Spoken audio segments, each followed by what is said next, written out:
Hello, everybody. Welcome to 1000 Marriage Questions. I'm Brad Tassell with Donna Wilburn, and our special guest today is Joe Marlotti. Two things I want to start with before we go. Before we get our first question from the bucket.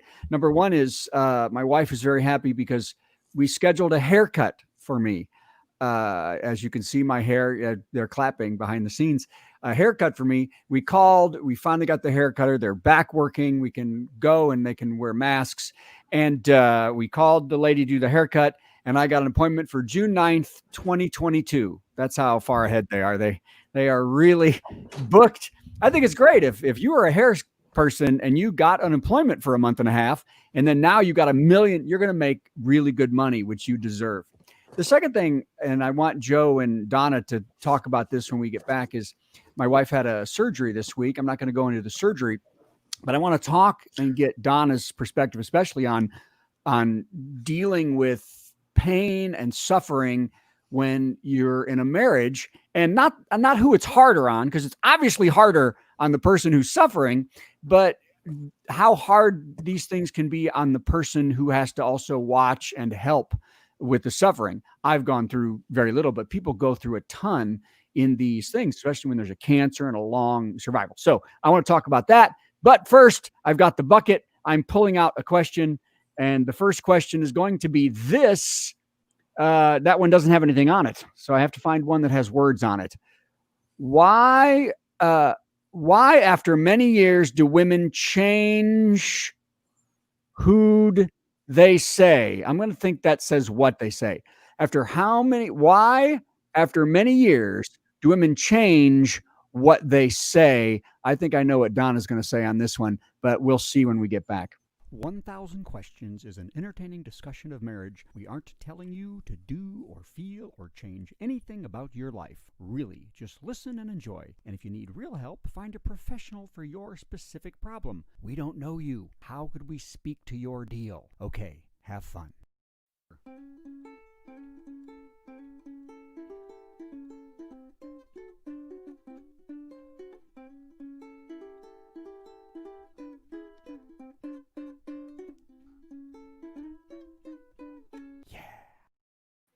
Welcome, everybody. Welcome, Donna. Welcome, Joe Marlotti, professional comedian and musician. Decorator. Make sure your bed is set. Good marriage show. Pay no attention. Wow. Totally was not prepared. I thought this was going to be like Zoom and there'd be like a green screen. So I was all set up in front of a green screen. And then at the last second, I'm like, now I got to move. And the only place with good light in our whole house is in the bedroom, because which your wife chagrins because there's good light in the bedroom. Yeah. Well, we want to make sure that, we can see what we're doing. So anyway, hi, Donna. Hi. How are you? Good. So first of all, before we start, hello to both of you, Donna and Joe. And, so, Joe, I have to ask you, first of all, as a professional musician, how did you like the opening music for this show? Fantastic. Was there any? I think it's a banjo. Did you just hear the? I'm kidding. It was very good. It was good. Why did you didn't do that, did you, Brad? No, I hired Santana to do that. Nice.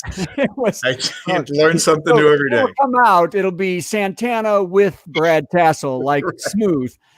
So yeah. I just wrote that little ditty on the fly and thought it would be cute for the show. It's perfect. It's perfect. It sets the tone, which is what music really should do.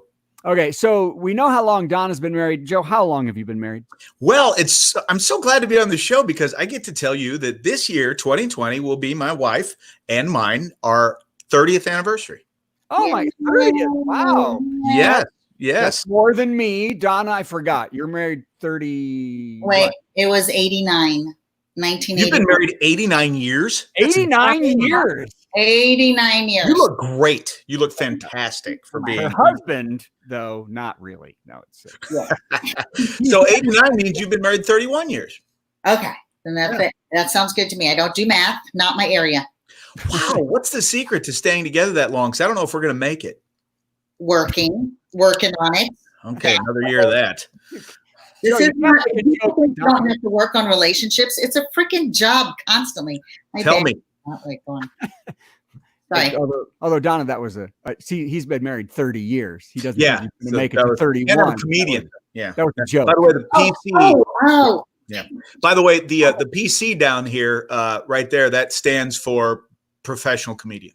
Yeah, not politically correct. No, I just had to have some sort of title. You guys got all these little letters after your name. Well, So. I could have had. I don't have my letters after my name. Why not? You usually do. I do. Thanks. Usually, I have to spit that out. So that's great. So okay, let's stop all that and start with my original premise.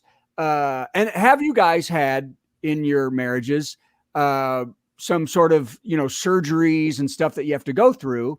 And how hard is it on each person? Who goes first? Donna. I have to say I'm pretty lucky. I think probably my most major surgeries were like giving birth, and that wasn't even surgery. So I can't say I've had any, and I think my husband had a wisdom tooth pulled. So that's about all we got there. Joe. We have, thankfully, knock on wood, we have not had. I've had a couple of kind of minor surgeries, but my wife did have a skin cancer scare there for a little while, so we did have to have some treatment done on that. So that was a little bit scary whenever you have to use the C word. But as far as major surgeries go, no. And I'd like to know what's going on with you, Brad. Not to get specific. Before we do that, Donna, when have you dealt with in your practice where this is going on, and what happens? I've had divorces happen because of how people handled the medical crisis. Yeah. We need more. It was the guy not handling it well. Why is it always the guy? I know, right? So I don't know, like women, when there's a major medical crisis, women go into this typically, and I've just come on, disclaimer, I don't mean every single human being. I'm just going with typically. Women go into this nursing mode, and it's like, let me make you comfortable. Let me get you something to eat and make sure you have a blankie. We go into this nurturing mode when someone is down for the count. But it seems like men go into a buy mode when someone's down for the count. They're like, oh gosh, someone's down for the count. I'm going to go do something over here and maybe not bother them. I don't know what they're thinking, but I've had many the problems in relationships where it's never the man complaining about how the woman handled his major injury. It's typically the woman going he was gone. He didn't nurture. He didn't even try to take care of me. He didn't give me something to eat. He was like, bye, go to work. Yeah. Well, I think that might be the fact that women are you guys are nurturers. That's exactly who you are. That's what you do by nature, especially if you're, and this is going to sound really out of my league by saying this, but if you're a mother, then that takes it even to another level, and guys are just, let's face it, we have to go out and we have to hunt. And that's just our nature. I'm kidding about that, but there is a truth to you being the nurturers and us being the whiners about stuff like that. Well, and there's a fear. I think men have a fear of not being capable. And if you're not capable, you run away so you don't have to show your incapable face. And that you're going to fail. So Brad, when your wife was down for the count for a little bit, do you get this nervous, oh gosh, I don't know how to take care of her thing? No, I get this, man, she's hurting and that's hard. I can't stop the hurting. I do things. We're going to go back from this one years ago. She had her tonsils out, and luckily her mother was still alive and she was here helping too. But that was a month of agony that she went through. Yeah. Literally the hardest thing you can go through almost as an adult. And you feel debilitated when you can't, there's not enough drugs you can help with. There's not enough. And we're up every hour, every night. She didn't sleep for weeks. And I feel like I have to be up too. And then if I do fall asleep, I feel guilty that I've fallen asleep. And I feel like I don't have the expertise. I want to go to medical school all of a sudden and to make it better. And I just feel this pressure. So in couples where they both do care, it it is for the person trying, not nearly obviously as painful, and I would much rather be the person that's not hurt, but it can be scary. Yeah. And I said to my wife at one point, and this is a little gross, she got really nauseous one day and she threw up all over the bathroom. She lost control, walls, sink, floor. And she felt, she's crying. The Exorcist. I know, she's crying. And I always ask men, do you know why my wife is crying? And they're like, well, she's hurt. I said, no, she was crying about messing up the bathroom. Right. Yeah. I think that's the kind of thing men need to know, is to understand what really is going on. And I was right there for her in this case. I said, honey, look, it's okay. It'll be here when you're well. Right. Yeah. So maybe I was Good wrong night, about that everybody. caring and nurturing thing. Yeah. So Out the window. Oh, I knew that was coming. You knew that was coming. You knew there was a joke coming on that one.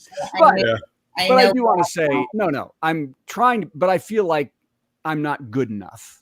And then I really think if somebody's dealing with cancer that is going to end in a death, how hard that is on both people. Obviously not as hard on the person, but then the person living after that, they get to live with nobody after that. You know what I mean? Yeah. I don't know. I don't know. It's obvious. It's obviously a strain on any relationship. Any health problem is a strain on that. It's a person you love, and to see them go through any type of misery is you're going to take that on too. But I think the problems probably come with what are you doing and how are you processing that issue? You know what I mean? It's like, what are you doing to help that person?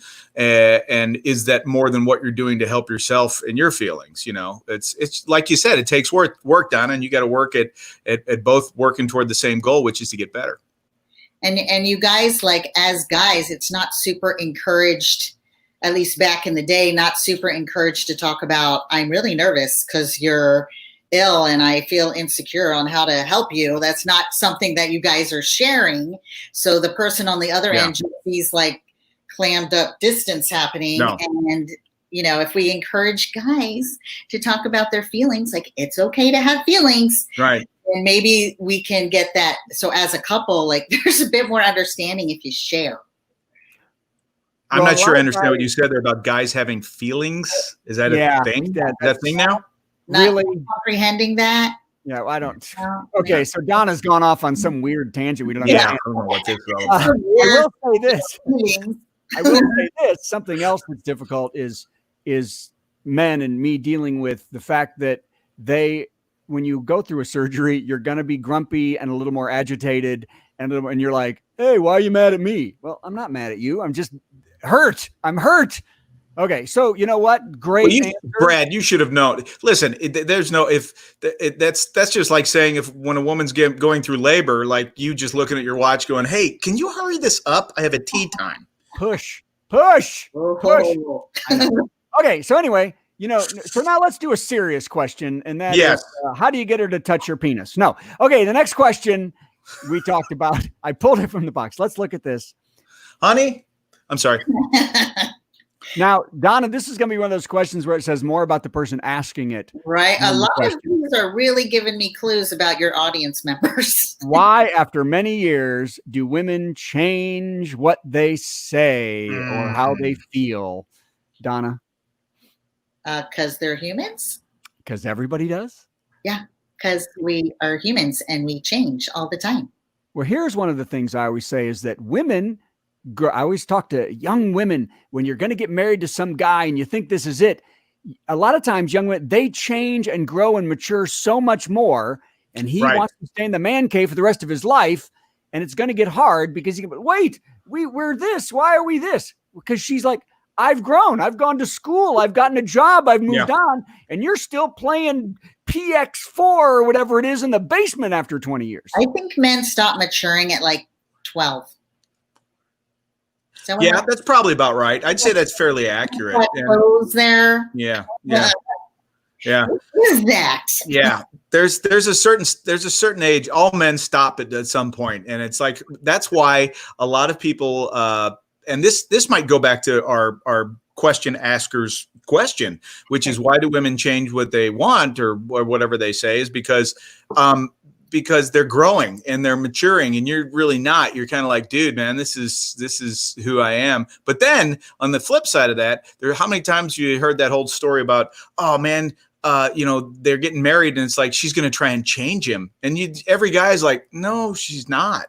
If you get married trying to think you're going to change a guy, you're not, because like you said, we don't, once we hit a certain level, we're just about done, Yeah, So, I think it's hopeful thinking. yeah, right. And that, I think that caused a lot of problems. I know it's happened to quite a few friends of mine who married, they got married and the wife is thinking, oh, well, he needs to change. It's like, well, that's probably not going to happen. So anyway, but I try and change. I try and change my underwear weekly, that kind of thing. Okay. You change Donna, what? It's all fun and games till you have kids. A woman typically changes her values when the children come, and there's this deep insecurity that happens. Like, okay, we need to pay bills, we need to buy food, we got kids here. You're gonna have to step up your game. Yeah, and so that's usually when I see it changing and priorities changing. And sometimes people are okay with that, and sometimes they don't want to go into responsible land and they want to stay and just party with their friends. Yeah, I should have thought about that beforehand. Okay, that was a terrible thing to say, but yeah. So that last week's question, how many pillows on that bed, Joe? I was just looking at my thing. It's like, I really didn't frame this well. I probably should have backed up and I haven't been sleeping in this bed lately. I've been a little restless, and I don't want to keep my wife awake when she's working while I'm sitting here doing, little podcast thing shows and noises at night. Right. Yeah. My wife's been sleeping behind me. She's not there now, but because of this surgery, she's more comfortable on this little leather couch I have in my office.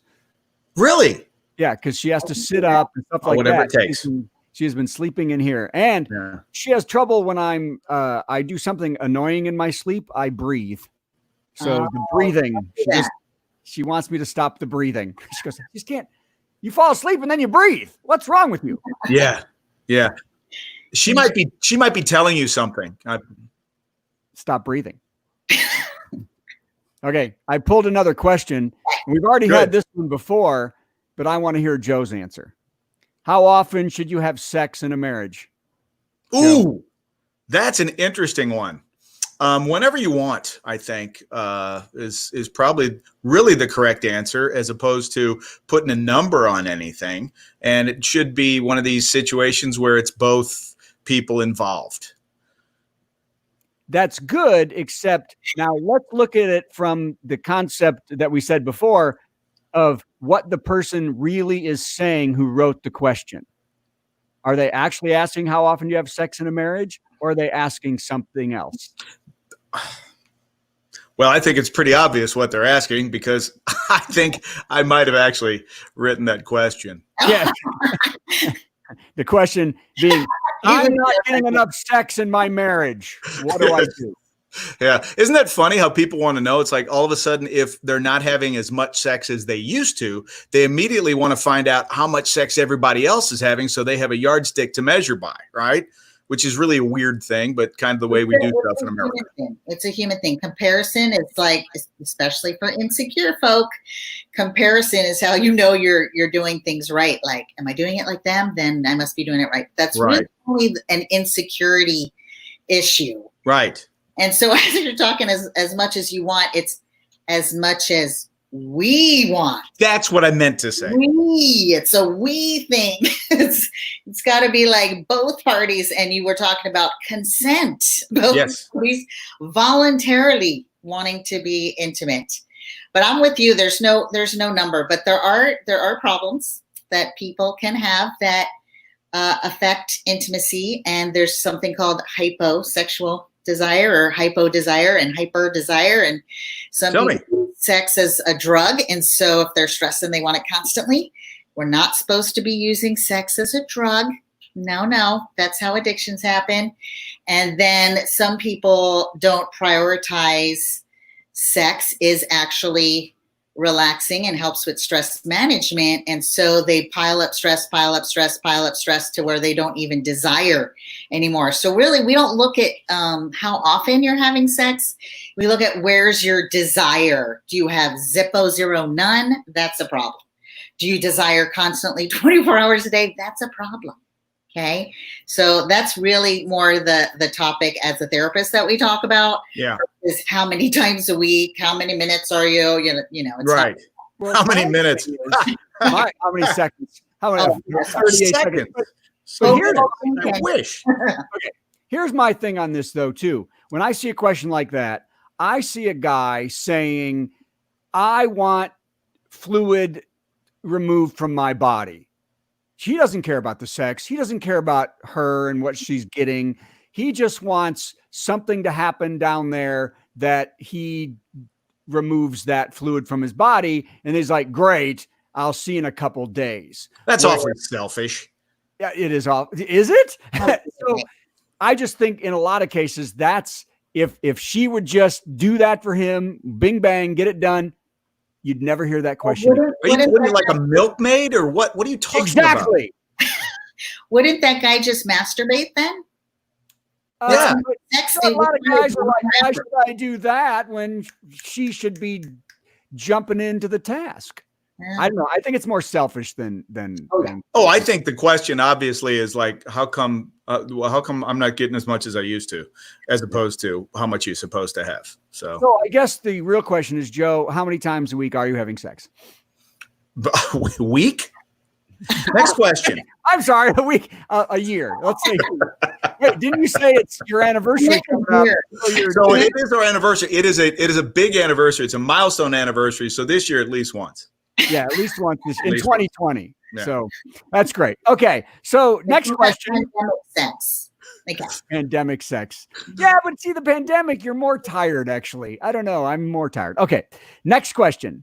When do little girls stop whining? She is 4 now. Interesting, it says girls only. Joe, you have 2 children, right?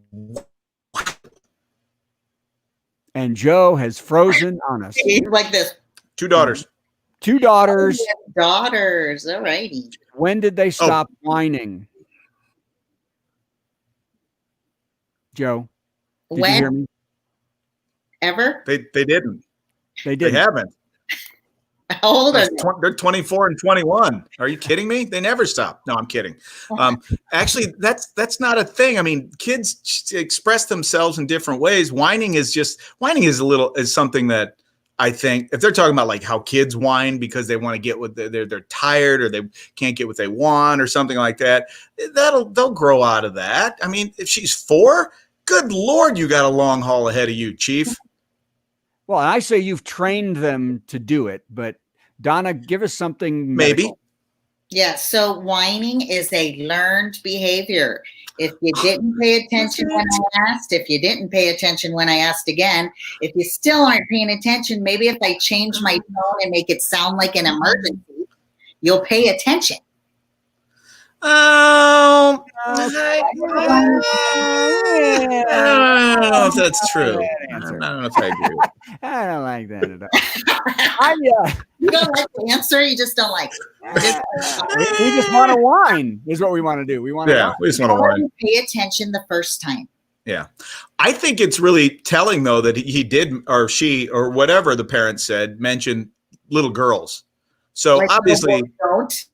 Yeah. Why little boys whine too? I think little boys have more tantrums than little girls. I just don't know. It's different. Little boys, because they're not as verbal, tend to have more physical expression, and little girls, females are more verbal, so there tends to be more verbal expression. Right. A tantrum though is a tantrum, and whining is whining, and it means someone's not paying attention. That's right. Yeah. And how you placate and deal with these kind of questions is sure going to be important when they find out the reaction they're getting is not the one they think, and that reaction that the reaction that they want to get is to do what you wanted them to do in the first place. Because we've never they train you. If I use this tone, you'll do what I need you to do. Yeah, that's true. It's true. this question to me says, I don't want my kid bugging me. Stop bugging. Well, I just don't want him bugging me. I don't want to train him. I just want him to stop bugging me. I always say there's so many parents who don't want to parent. Why is my teenager not such a jerk? And what? Because you're supposed to raise them. They're kids. Yeah. You got to raise the kids. Who am I doing? Is this a parenting show or a marriage show? I'm getting confused here. Typically, marriages result in some children. Sometimes. Can you see Typically. the question? Not all the time. Okay. All right. Read that, Joe. Write down a question about sorry. I don't get the questionnaire, Brad. Well, just go with the flow. What is wrong with you? Go with the flow. All right. Go with it. I'm going with it. 1,000 things in a bucket. I'm pulling them out. Going with it.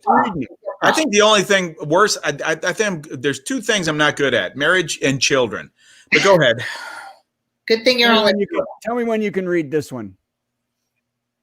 Why does my husband always grab my crotch? You know, guys. Nice reading. Why does my husband always grab my crotch? I don't know, Mr. President. Or body parts. Like, just whack your body part. Like, why does a guy think foreplay is just hit your boob or hit your butt or poke you in your privates? I think what's with guys thinking that's foreplay? What comedian was it, Brad, that used to the comedian who used to do the bit about why is it that guys think that playing with a woman's nipples is somehow exciting, like you're tuning in a radio? I think when's sports coming in? Kathy Griffin. I can't remember who did that. I can't remember. No, It's very funny. Maybe it was somebody on Carnival because I think I've worked with. Can you stop with the hand gestures? I'm having a brain. I'm tuning the radio. I got both tuning the radio. I got both sides. Thinking about it is like, ow. Yeah, I know. So yeah. I think one of the reasons, and Donna, if you allow me, even though I'm not a professional in this, you're a guy though. I think one of the reasons that guys do things like that is because we don't know what the hell you want. It'd be nice if you told us. Just let us know exactly what it is and quit having to guess at everything. Huh? Am I right, guys? Am I right? There are no guys here. Yeah, because women don't say anything. Women. Hey, Joe's wife just called, and there's a problem in the marriage. Okay, hold on. Why am I alone in this bed? Hold on, we have to do this.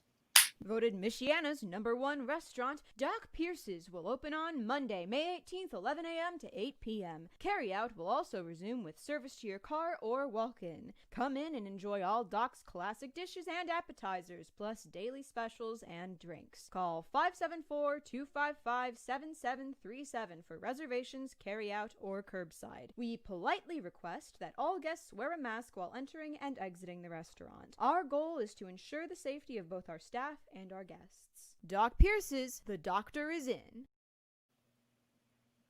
Hannibal Greatneck III walked into his new 6th grade class, and there was a cage. It sat among the desks like a benign tumor everyone had learned to try and ignore. There was a mystery here, and Handy was just the 11-year-old detective for the job. Don't Feed the Bully, the best-selling tween novel by Brad Tassell. Get it on Kindle or paperback at Amazon.com.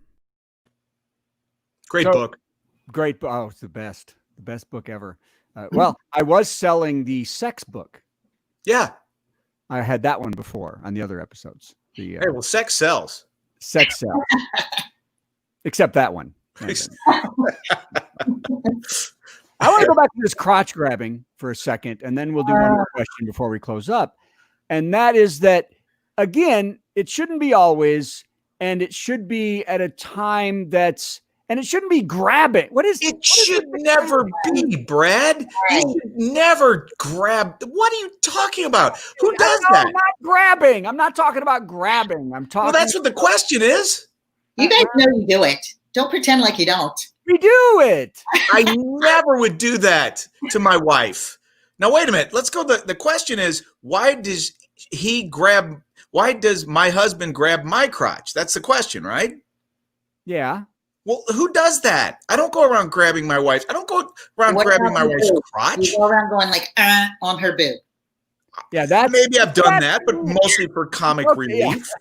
In church? Honk. Big honk in public. Well, it should be in public. It should be, I don't know. Okay. I got two. Wait a minute. Is there, before I say it, is it possible that this husband has a false sense of entitlement? Maybe thinks that his wife is property now and just can do whatever he wants. Because to me, that's somewhat abhorrent that someone would go around grabbing a woman's crotch. You're on. Donna. Two things. One, I literally just had this story come at me yesterday from a female going like, he goes like this, and that's it. It means we've time to have sex. And it's just like this. And I go, have you told him other things? Yeah, tell him all the time. And that's his foreplay, grab a boob, now let's have sex. Like that's, so it does happen constantly. But I have a husband, one of those permanent 12-year-old people. Yep. And I did ask him, why do you think I like that? And he said, because I like it. Do you like it? I just go and grab the package. We're in it. Yeah, we're into it. Yeah, do it. Yeah. Okay, let's turn this around. Do that, ladies. Yeah. Go Why ahead. don't you turn around and grab him and just see how he feels? Because it's not. Like it's punishment. Well, yeah, I was you know, gonna say, yeah, guys- don't grab him. Yeah, he's like guys can grab their own crotch because they know how. There's some delicate stuff down there. You try that and see what We happens. have delicate stuff too. You Yeah. don't grab a boob or a crotch like you grab your package. Okay. I will say this. I do, and I don't grab. I don't like the grab. I do reach out Like- and caress the rear end every once in a while. Like this. Wax on, wax Not off. wax on, wax off. More of a rolling cup. Kind of a rolling cup. But Yeah. as I walk by sometimes, where do you reach? Do I touch the shoulder? Do I touch the back? Do I touch the rear end? I usually touch the rear end. It's a reassuring touch of the rear end, though. Am I right? Yeah. It's not even a pat. Reassuring. Yes.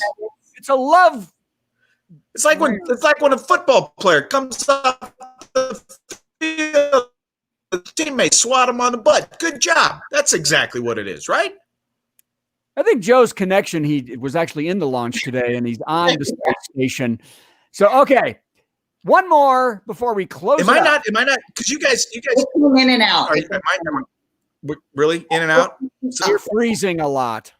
You're freezing a lot too.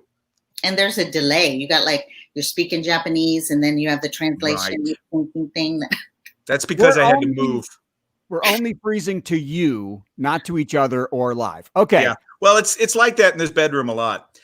Oh, You got a lot of angry men today. Here's a question. Here's a question I just pulled out. It says, how do you respond when your wife accuses you of screwing up? And I say, you throw it back at her. You screwed up too. No. No, you suck too. No. What do you do when your wife accuses you? I would say that you apologize and fix it. But what do you say? That was like rocket science. Like, how'd you figure that out? yeah. Yeah. Say sorry. That's That's a lot. That's Brad's education right there. That's the easiest answer the whole day. You did exactly what you said, Brad. You just say, I am sorry, and let's not do that again. Well, although I do want to come in with, how is she coming to me that I screwed up, whoever it is? You screwed up. What the hell are you doing? I can't believe you would do that. This is it. Wait a minute. How about come up? Hey, you messed this up. Can you do this? Can you do that? But there is a point where not only do they say you screwed up, but even though you go to fix it, they tell you another 19 times that it was screwed up and that you screwed it up. And that can be a little hard. That would be an issue. That's not cool. So, Joe, how does your wife tell you you're screwing up? She doesn't. She doesn't say anything. She doesn't even look at me. She just sits on the other side of the room forlornly, looking at her phone. And then I know I've screwed up. She doesn't have to say a thing. That's my method. I go Marge Simpson. I'm like, you're positive.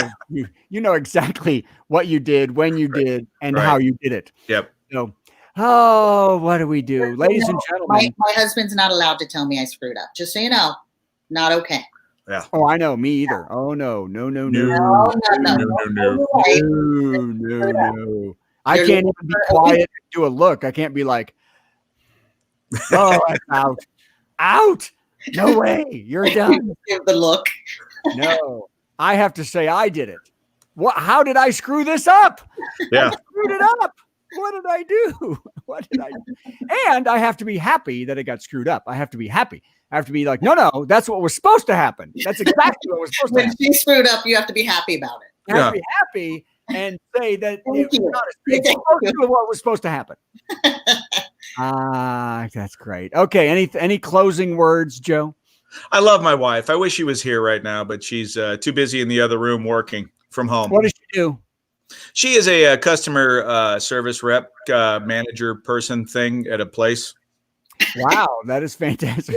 Well, it's just, I don't want to brag, but she's working off of 2 monitors right now. So, yeah, that's how important she is. She's got both going, and Yep. and she's of all of us, she's the one working. Yeah. Donna.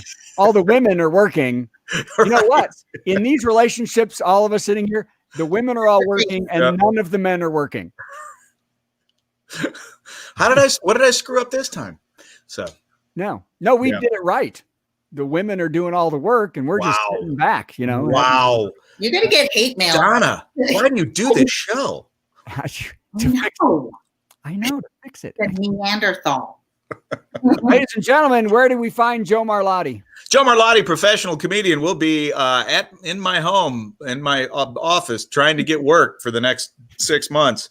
You can find me on Joe Marlotti on Facebook, Joe Marlotti, professional comedian, and I'll actually tell people I did this show. That's great. And Donna Wilburn, of course, Donna Wilburn 65 at gmail.com. Get a hold of her. Donna.Wilburn65.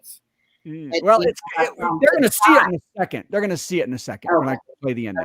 And I'm Brad Tassell. Call me for all of your real estate needs. Thank you very much. We'll see you next week, everybody. Thank you.